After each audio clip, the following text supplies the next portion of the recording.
Bonjour à tous, j'espère que vous allez bien. On se retrouve dans un nouvel épisode de podcast lecture. Je vais vous parler de 4 livres que j'ai lus. Alors le hasard fait qu'il y a 2 livres des éditions Charleston dans la sélection. Un petit souvenir de mon année de lectrice Charleston. Non, mais c'est des livres sortis cette année, mais voilà, c'est rigolo. Il y aura une sortie récente aussi chez 10-18. Et puis un tout petit livre de poche qui date, enfin un tout petit, enfin oui c'est un format poche et en l'occurrence c'est bien édité par Livre de Poche. Et c'est un livre qui date de 101 ans. Voilà, rien que ça. Voilà, j'espère que le programme vous plaît, sinon j'espère que tout va bien chez vous et que vous survivez au mois de juin qui est toujours assez speed et qu'il ne fait pas trop chaud, etc. etc. Voilà, installez-vous bien, préparez-vous un petit thé et je vous présente les 4 livres dont je vais vous parler. Alors, voici ces fameux 4 livres. Donc, alors c'est pas le dernier livre de Sophie Jomain d'ailleurs, c'est en tout cas le dernier en grand format. Le nouveau livre de Mélusine Huguet, un nouveau livre de Eve Chase chez 10-18, et puis un Stefan Zweig, un Stefan Zweig, Lettre d'une inconnue. Voilà, alors dans ce livre en fait on a 2 nouvelles, mais moi j'en ai écouté une et en plus je vous montre le livre mais je l'ai écouté en audio, donc voilà, enfin, je vous en parlerai.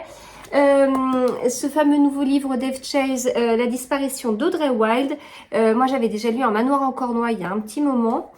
Le coin de table, Mélusine Huguet, c'est la première fois que je lis un livre d'elle. Cette couverture, elle est magnifique. Vraiment, je ne m'en lasse pas du tout. Et puis, donc, le fameux dernier grand format de Sophie Jomain. Et on va voyager. Voilà. Allez, c'est parti. Alors, je commence avec le livre de Sophie Jomain, Le dernier sommeil de l'ours, avec cette couverture dans ce ton bleu-violet. Donc, j'ai dévoré ce livre. J'ai vraiment dévoré ce livre. C'est un livre qui est assez court, hein, puisqu'on a... on a un peu moins de 300 pages. 276 pages, en comptant les remerciements. Mais en fait... on oublie, une fois qu'on le referme, on oublie qu'il a été aussi court parce que l'histoire est vraiment très riche. Il y a beaucoup de choses à l'intérieur de ce livre, beaucoup de sujets abordés, beaucoup d'émotions. Et en plus, j'ai voyagé. Voilà, donc très très fluide par l'écriture. Mais voilà, Sophie Jomain, elle a une écriture que j'aime vraiment beaucoup, qui permet de transmettre les émotions. Et puis voilà, si je dévore le livre, c'est aussi parce que le livre est vraiment bien écrit. On suit notamment Abigail, qui retourne en Alaska. Ça fait 10 ans qu'elle n'est pas allée en Alaska et c'est là où il y avait ses parents. Alors je dis il y avait ses parents parce que son père est décédé, il ne reste plus que sa mère là-bas. Dans une île, l'île du Prince de Galles, qui est une île assez... alors, très belle, qui peut être très agréable, mais à y vivre toute l'année, c'est compliqué, encore plus lorsque on a un handicap. Et c'est le cas de la maman d'Abigail. C'est un personnage compliqué. C'est un personnage compliqué. Il nous faut du temps pour s'attacher à elle. Il nous faut du temps pour la comprendre. Et une fois qu'on commence, enfin moi une fois que j'ai commencé à m'attacher à elle, j'ai eu plein d'éléments d'explication à son attitude en fait. Parce que vraiment, avec sa fille, elle a pas été au top du tout. Et en fait, si sa fille est partie, si Abigail est partie, c'est parce qu'en fait, elle ne supportait plus d'être aussi transparente pour sa mère. Sa mère l'ignorait, mais vraiment, vous pouvez prendre ça au sens premier du terme. Hein, c'est pas, oh, elle faisait comme si. Non, là, vraiment, voilà, c'était vraiment on voit, enfin, on suit certaines scènes que Abby nous explique et tout. Oh, c'est dur, voilà, c'est vraiment dur. Donc, relation compliquée. J'ai lu ce livre peu de temps avant la fête des mères. Et en fait, petit à petit, voilà, on va comprendre les personnages. Une situation qui nous paraissait au début très claire, très très noir ou blanc, très voilà, le gentil, le méchant. Donc Abby, elle est toute gentille, Emma, elle est vraiment méchante. Enfin voilà, la situation qui nous paraissait si claire que ça au tout début, et ben petit à petit on va voir que c'est pas si simple que ça. Non pas que Abby devient méchante et que Emma est extrêmement gentille, mais voilà, ça va quand même s'atténuer, ça va être beaucoup plus complexe et voilà, c'est ça que j'aime dans les livres. On est exactement sur le sujet qui me plaît. C'est-à-dire que dans la vraie vie, vous croisez quelqu'un, la personne est super sympa, vous la croisez une deuxième fois, super sympa, la troisième fois vous la croisez, elle est insupportable. Voilà, méchante, vous en tout cas des petites piques, des petits trucs et tout. Ça, voilà, ça peut nous surprendre et bah, faut nous-mêmes nous adapter à ce comportement ou pas, mais bon, c'est particulier.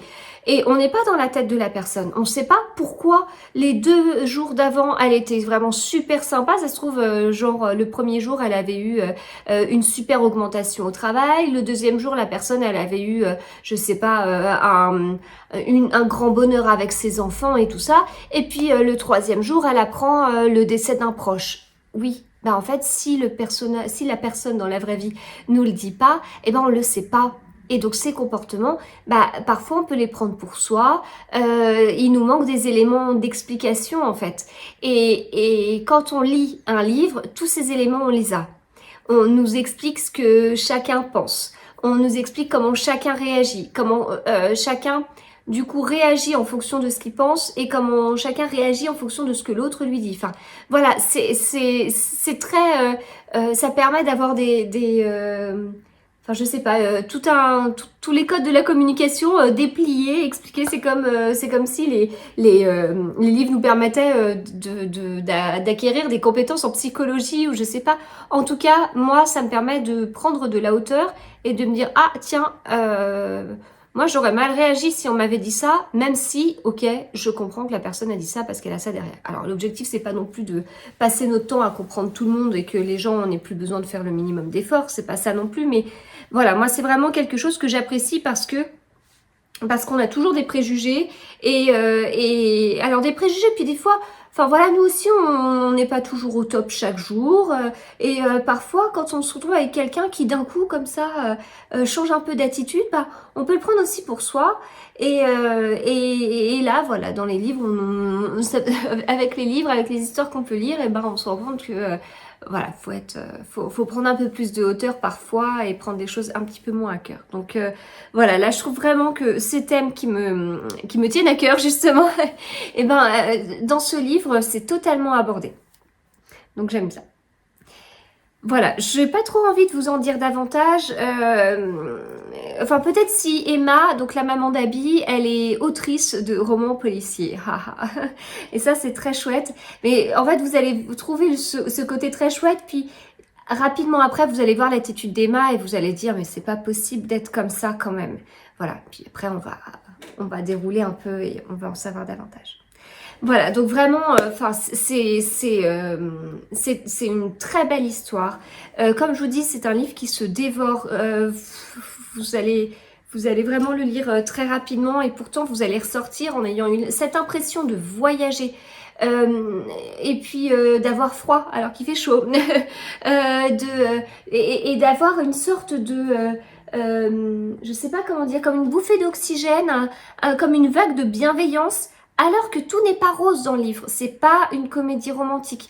Vous n'allez pas avoir vraiment, oui, un côté où tout va bien, tout est parfait. Pas du tout, pas du tout, pas du tout.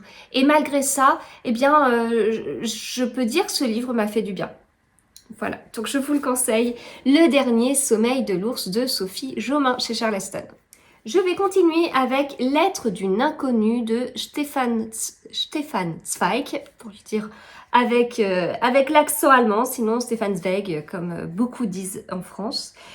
Donc moi, je l'avais jamais lu, cette fameuse lettre. J'ai pas lu 50 000 trucs de Stefan Zweig. J'ai lu sa biographie de Marie-Antoinette, qui était vraiment incroyable. D'ailleurs, je me rends compte qu'à l'intérieur du livre, il y a tout ce qu'il a écrit et qui sont parus au livre de poche. Ça en fait un sacré paquet quand même, hein. Ça en fait un sacré paquet. J'avais beaucoup aimé la biographie de Marie-Antoinette. C'était un sacré défi pour moi de lire ça. Bon, j'avais été motivée par Florence de Flow Books et Estelle de Petite Lectrice qui avaient organisé une lecture commune. C'est de l'un des auteurs préférés de Florence et voilà, moi moi je suis totalement inculte sur cet auteur et tout. Donc voilà, Marie-Antoinette m'avait laissé de très bons souvenirs, même si je sais que c'est un livre que j'aurais beaucoup de mal à lire maintenant. Pourtant, je l'ai lu il y a peut-être 2 ou 3 ans. Mais c'était une période où j'étais peut-être un peu plus ouverte d'esprit. Je sais pas. Je vieillis, je me renferme. Non, mais en fait, j'avais pas redécouvert les policiers et thrillers à ce moment-là. J'avais pas redécouvert ces livres incroyables avec des rythmes de fou qu'on dévore. Et si je le lisais maintenant, il me paraîtrait bien lent. Mais à l'époque, je l'ai lu en petits bouts, il y avait un découpage et tout, et j'avais été assez impressionnée parce que oui, il y a la biographie de Marie-Antoinette, c'est l'objectif. C'est une biographie où l'auteur donne son avis et en fait où l'auteur a une vraie place. Des fois, dans les biographies, alors forcément l'auteur c'est lui qui écrit, donc il y a quand même une histoire d'écriture, etc. Mais des fois, ils essayent de s'effacer pour donner des faits au maximum, et en tout cas les faits qu'ils ont choisis. Donc encore une fois, il y a un côté un peu parti pris, mais voilà, il y a quand même l'objectif est de raconter l'histoire, quoi. Et là, je trouve qu'il y avait tout à fait l'aspect raconter l'histoire, avec tout à fait des morceaux choisis, avec tout à fait un parti pris de l'auteur, mais qui évolue au fur et à mesure de la vie de Marie-Antoinette, qui peut se montrer très incisif vraiment sur certains aspects de l'histoire, notamment sur Louis XVI, mais aussi sur Marie-Antoinette, son attitude en tant que reine. Et en fait, une fois que la Révolution commence et tout ça, il change totalement d'avis en fait sur Marie-Antoinette et il la présente d'une façon totalement différente. Et autant lui qui critiquait le roi à ce moment-là, il le critiquait plus par la personne, la personnalité, qui n'était pas la personnalité d'un roi, plus que pour la fonction, plus que pour le régime en fait. Et plus on avance au niveau de la Révolution française, et plus c'est pas qu'il retourne sa veste, mais c'est que l'attitude de Marie-Antoinette versus l'attitude des révolutionnaires fait qu'il a trouvé que Marie-Antoinette n'avait jamais été autant reine, qu'elle n'avait jamais autant rempli son rôle, sa fonction, que lors de la Révolution, alors que tout était terminé en fait. Et que tout était terminé aussi parce qu'elle n'avait pas rempli tout ça avant. Et le roi également. Et donc, il peut se montrer au contraire, Zweig, beaucoup plus dur avec les révolutionnaires à ce moment-là. Donc c'était très intéressant parce que en fait on avait l'avis de l'auteur, mais en fait ça pourrait ne pas avoir sa place dans une biographie, enfin en tout cas de façon aussi marquée, de façon non cachée. Voilà, de façon non cachée. Parce que comme je dis, forcément, l'auteur d'une biographie choisit les faits qu'il va mettre en lumière, dont il va parler. Donc voilà, il y a quand même un aspect qui est pas neutre. Hein. Mais là, c'est plutôt assumé chez Zweig. Et puis, c'est parce qu'il nous raconte une histoire aussi. Et voilà, moi j'ai beaucoup aimé sa plume. Et pourtant, je trouve ça tellement bizarre de dire j'ai vraiment aimé la plume de l'auteur de cette biographie. Bah oui, mais parce qu'en fait, c'est un auteur, un vrai auteur, enfin, en tout cas, un vrai auteur de fiction. C'est vraiment quelqu'un qui aime raconter des histoires, qui a écrit une biographie. C'est pas un journaliste ou quelqu'un qui raconte plutôt des faits. Donc voilà. Donc de très bons souvenirs, comme vous le voyez, sinon j'en avais pas parlé aussi longtemps. Et donc voilà, j'ai découvert La lettre d'une inconnue, j'ai découvert La lettre d'une inconnue en audio. Et j'ai beaucoup aimé, j'ai été assez surprise. Et on se retrouve encore une fois avec le thème dont je vous parlais juste avant, qui me plaît beaucoup. Donc, nouvelle plutôt courte, donc livre audio plutôt court, mais ça se prête très bien. Parce que en fait, on suit une inconnue qui a écrit une lettre et en fait l'histoire c'est vous avez un petit bout d'introduction, un tout petit bout de conclusion, mais sinon c'est la lettre. Voilà, pendant ces pages, pendant cette nouvelle, jusqu'à la page 60 et quelques là, voilà, là, toutes ces pages là, c'est une lettre qui est écrite. Dingue. Et en fait, il y a une certaine intensité dans ce qui est écrit et je trouve que la lectrice a mis tout ça dans sa voix, dans les intonations, et ça, c'était excellent en audio, vraiment. J'imagine que c'est excellent aussi à l'écrit. Et donc, cette nouvelle date de 1922. Enfin, en tout cas, elle a été publiée en 1922. Et donc, le petit résumé qui en est fait, c'est qu'un écrivain viennois apprend en lisant son courrier qu'une femme l'aime en secret d'un amour absolu depuis des années. C'est vraiment une très belle lettre qu'on apprécie davantage parce que on n'est plus à cette époque-là. On n'écrit plus de lettres, on écrit des mails, mais ça a plus forcément la même forme. Ça a un côté, on rédige moins, on met moins, je sais pas, un petit alinéa quand on commence un nouveau paragraphe. On a moins ces codes un peu de l'écriture qu'on pouvait avoir avant. Donc là, et puis comme cette lettre date d'il y a si longtemps, et ben ça a un côté, ça a une saveur particulière en fait. Ça ajoute vraiment quelque chose. J'allais dire en lisant cette lettre, mais en écoutant la lectrice lire cette lettre, j'ai ressenti un sentiment d'impuissance parce que en fait on a ce personnage, cet inconnu, qui exprime tout l'amour qu'elle a pour cet écrivain depuis des années, mais vraiment des années. Elle était toute petite, elle habitait enfin toute petite, elle était jeune, enfin ado, et elle a commencé à avoir à être intriguée par un nouveau voisin et elle a voulu en savoir davantage et là, voilà, c'est devenu une fascination et donc il y a eu toute cette passion qui est retranscrite extrêmement bien. Et en face, eh bien, il y a le destinataire de la lettre, mais il y a aussi nous, les lecteurs. Et en fait, on voit tout ce qu'elle écrit. Elle dit, mais voilà, il y a des années, j'avais fait ça, gna, je vous avais vu, gna, et j'avais fait en sorte de vous recroiser par hasard, alors vous saviez pas qui j'étais. Puis j'ai fait à nouveau en sorte de vous recroiser, etc. Et enfin, ça fait extrêmement bizarre parce que on imagine le lecteur, le destinataire ne pas du tout être au courant de qui est cette femme. Pourtant, il pourrait la connaître, mais en fait, pour elle, cet écrivain a une importance incroyable dans sa vie. Et voilà, enfin vraiment, je peux pas tout vous raconter, mais cet écrivain, c'est une grosse partie de sa vie. Et en face, l'écrivain, sait pas trop qui elle est. Donc voilà, et là elle écrit pourquoi cet écrivain a autant d'importance pour elle, quand est-ce que ça a commencé, et tous les moments où elle a pu le voir.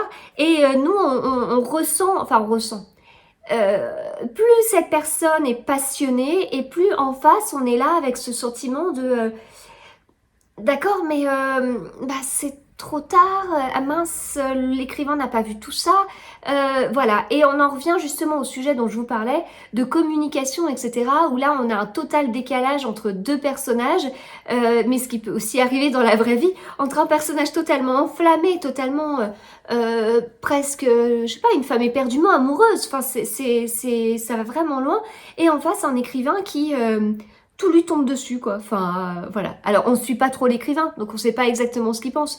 Mais oui, il y a ce côté vraiment d'impuissance quelque part. Donc, c'était très intéressant. Enfin, j'ai beaucoup aimé toute cette intensité, tout cet amour et ce côté de... c'est dit, mais c'était trop tard.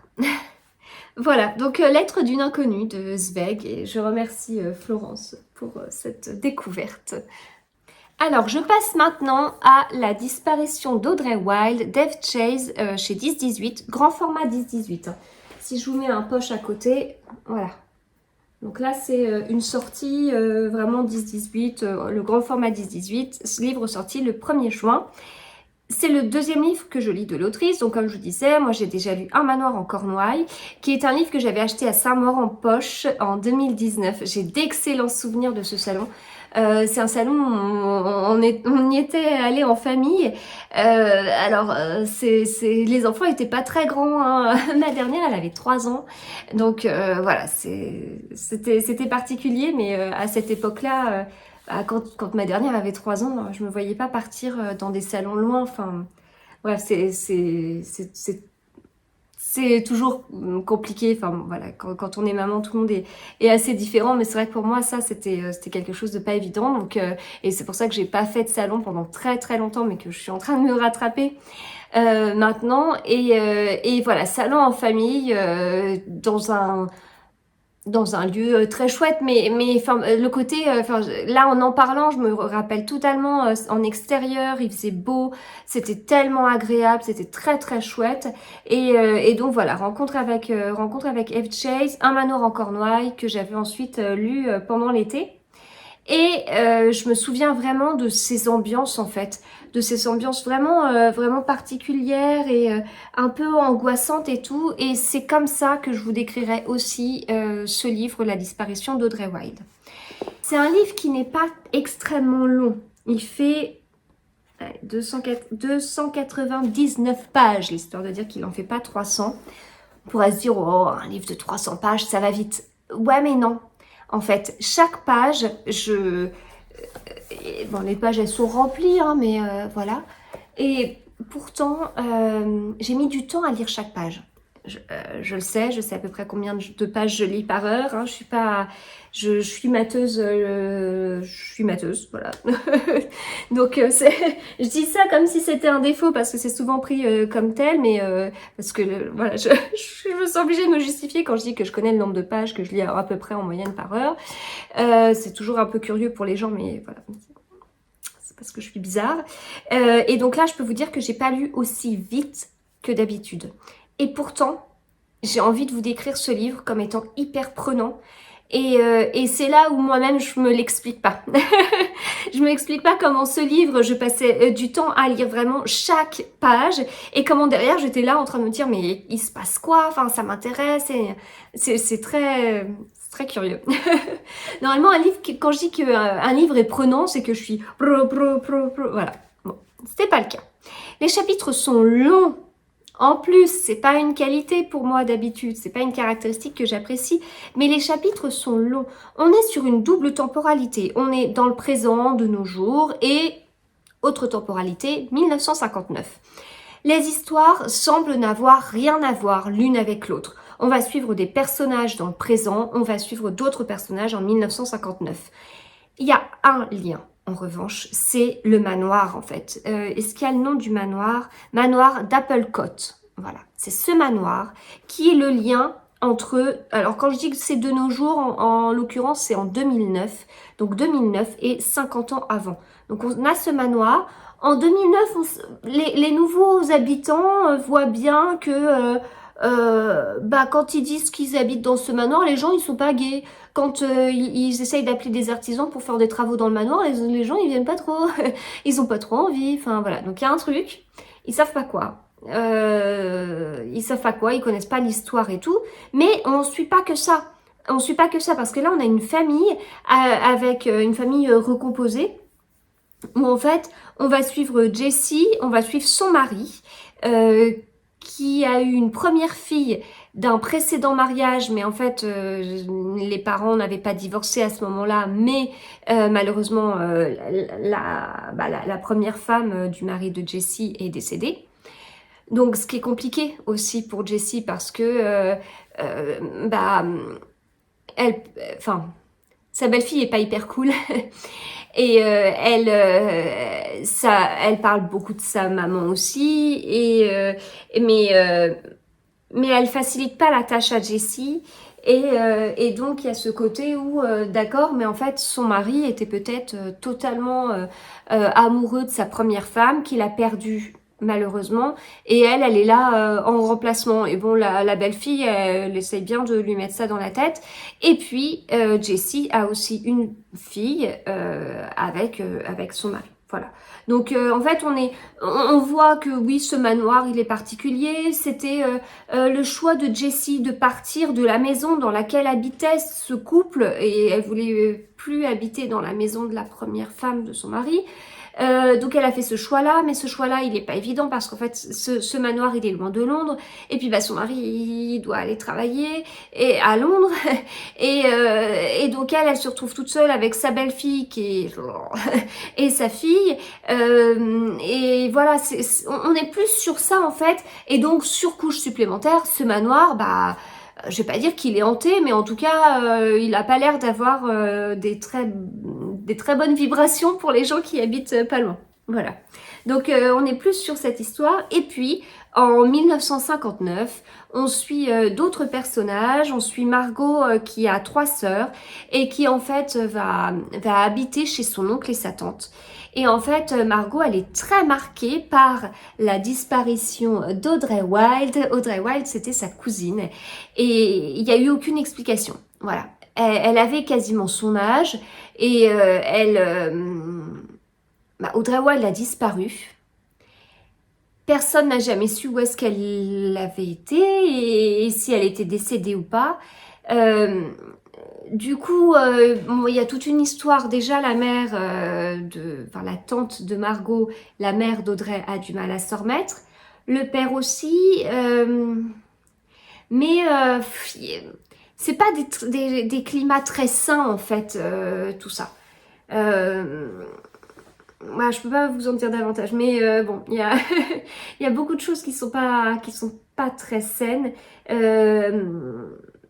Enfin, non pas dans les actes ni quoi que ce soit, mais c'est comme si on allait un peu soupçonner tout le monde. On n'est pas dans un roman policier, hein, c'est pas du tout cette ambiance-là, mais en tout cas, il y a, enfin, cette disparition, ben, on veut savoir ce qu'il en est, on va le savoir, et j'aurais jamais deviné, mais c'est pas non plus l'objectif de cette disparition, ce n'est pas que le lecteur cherche à tout prix qui a pu faire quoi. Pour moi, cette disparition, elle est là pour instaurer une ambiance glaçante et pesante et qui va nous prendre sur tout le livre en fait. Et cette ambiance, elle est sur les 2 temporalités. Il y a ce côté vraiment, ça c'est sombre, enfin moi c'est ce que j'imagine dans ma tête, j'imagine que c'est sombre, pourtant on est en juin de 1959, mais c'est sombre, c'est noir, les relations elles sont compliquées, on fait pas confiance, on a un peu peur, il y a des pièces un peu bizarres, c'est pas fantastique hein, mais il y a toute cette ambiance là. Et à un moment, il y a le rythme qui s'accélère et en fait le rythme s'accélère en parallèle dans les 2 temporalités. Donc on est à chaque fois un chapitre 2009, un chapitre 1959 et puis on alterne comme ça. Et le rythme il va s'accélérer dans les 2 temporalités et du coup à la fin, pour le coup, je peux vous dire que j'ai lu beaucoup plus vite les dernières pages parce que voilà, je voulais savoir ce qu'il en était et j'ai même refermé le livre en me disant un petit chapitre de plus m'aurait pas dérangé, voire même 2 petits chapitres de plus pour vraiment aller encore plus loin sur les personnages dans le passé et dans le présent. Voilà, donc j'ai beaucoup aimé, mais c'est ce côté, je vous dis, où c'est très curieux parce que je vous le décris vraiment comme un bon livre, un très bon livre. Et en même temps, bah, quand je lisais mes pages, bah, j'étais pas rapide du tout. Voilà. Donc c'était la disparition d'Audrey Wilde, Dave Chase chez 10-18. Et je vais terminer avec Le coin de table de Mélusine Huguet chez Charleston. C'est le premier livre que je lis de l'autrice, mais c'est son 2e. Je ne sais pas si c'est écrit quelque part. Un jour de plus de ton absence. Voilà. Donc Mélusine Huguet, alors je la connais pour plusieurs raisons. Elle a de très nombreuses casquettes et notamment elle a un compte Instagram et un blog qui s'appelle Carnet Parisien. Ce livre, je l'ai dévoré. En fait, très vite, alors c'est l'inverse du livre dont je vous parlais avant. Là, c'est un livre qui se dévore. C'est-à-dire que chaque page, je les lisais assez vite. J'ai tout de suite été prise dans l'histoire et vraiment, ça a été assez addictif en fait. On a beaucoup de secrets dans ce livre, dans cette histoire, dans ces familles. Alors le titre s'explique parce qu'on suit Sophie qui s'occupe d'un restaurant, pardon. Et en fait, elle a repris la tête du restaurant après ses parents. Et c'est là qu'on a le côté familial qui est vraiment très présent. En fait, j'ai beaucoup aimé les différents personnages. Je me suis vraiment bien attachée à Sophie et donc il y a ces histoires de secrets, certains qu'on devine, d'autres qu'on ne devine pas. Et ça pèse en fait, ça pèse. On veut savoir ce qui s'est passé.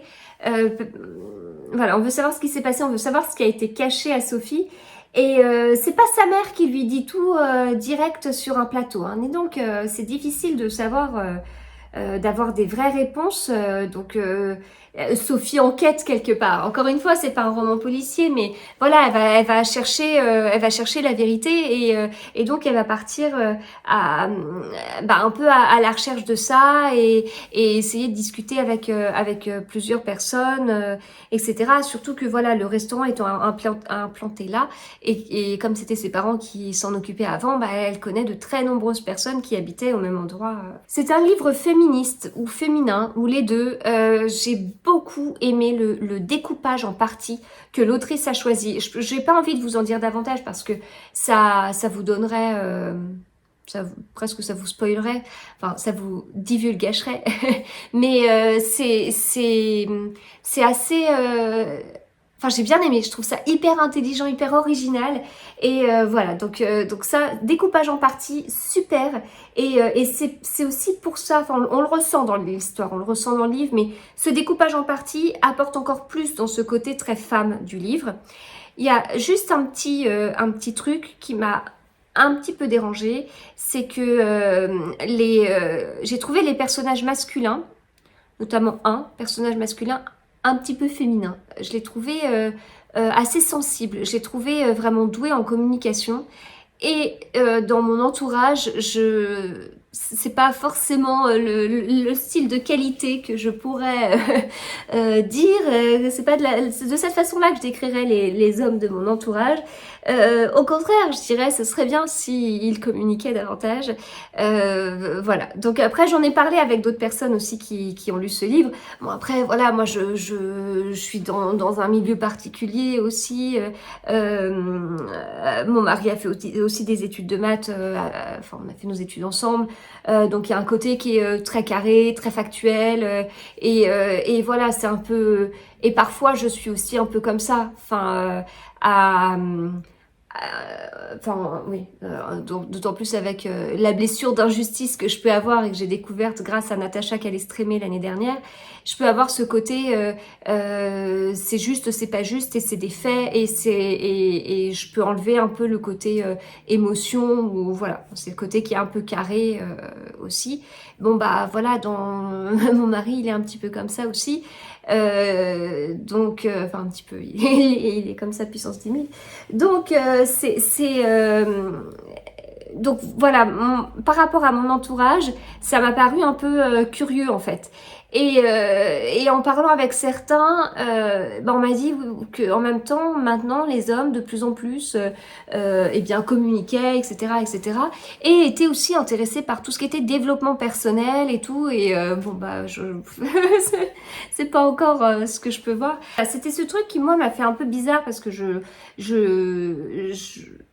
enfin, j'ai trouvé certains personnages masculins vraiment avec cette sorte de sixième sens. Alors, ça me gêne aussi ce que je vous dis, parce que c'est comme si on mettait vraiment de façon séparée les hommes, les femmes, c'est comme quand je vous dis que Julien Sandrel a une écriture vraiment très juste au niveau des émotions, parce que je vois plus ça comme qualité féminine quelque part, mais bon, c'est ce que j'ai ressenti aussi, quoi. C'est vraiment le petit truc qui m'a dérangé, mais c'est comme je vous dis, c'est sûrement lié à moi. et voilà. Et puis ça m'a un peu dérangé, mais c'est vraiment l'histoire de dire quelque chose parce que j'ai vraiment passé un très chouette moment de lecture. Et j'ai beaucoup aimé, comme je vous dis, ce côté très féminin avec toutes les places de la femme parce que voilà, il y a le côté mère, le côté femme, épouse, le côté fille, etc., etc., le côté sœur. Enfin, c'est très très bien décrit. C'est très bien écrit. Voilà, le coin de table de Mélusine Huguet chez Charleston. Eh bien écoutez, je vais m'arrêter là. J'espère que cette vidéo vous a plu, que ce nouvel épisode de podcast lecture vous a peut-être inspiré. C'est beau, hein? Non, mais en tout cas que ça vous a peut-être donné 2-3 envies lecture. Voilà. Si vous avez déjà lu l'un de ces livres, ça m'intéresse notamment bien évidemment La lettre d'une inconnue, hein, parce que les 3 autres sont des sorties assez récentes, mais La lettre d'une inconnue absolument pas. On est sur une sortie qui date de 101 ans, donc voilà, vous avez largement eu le temps de lire cette lettre, et puis ça m'intéresse d'en savoir davantage, surtout que, voilà, je le dis pour la 50e fois dans cet épisode, j'ai fait des études de maths. Zweig est un auteur qui est pas mal étudié dans les études, quand on fait des études littéraires, à ce que j'ai compris. Du coup, bah, mon analyse littéraire reste vraiment une analyse d'un amateur totalement, mais ça m'intéresse si voilà, vous êtes passionné, si vous avez fait des études littéraires, si vous êtes passionné par tout ça, eh bien voilà, d'en savoir un petit peu plus sur cette lettre. Alors je peux faire des recherches, mais ce qui m'intéresse, c'est aussi votre ressenti et tout ça. Voilà, donc écoutez, à très vite en commentaire et à très vite aussi en vidéo. Je vous souhaite de super bons moments lecture, à bientôt.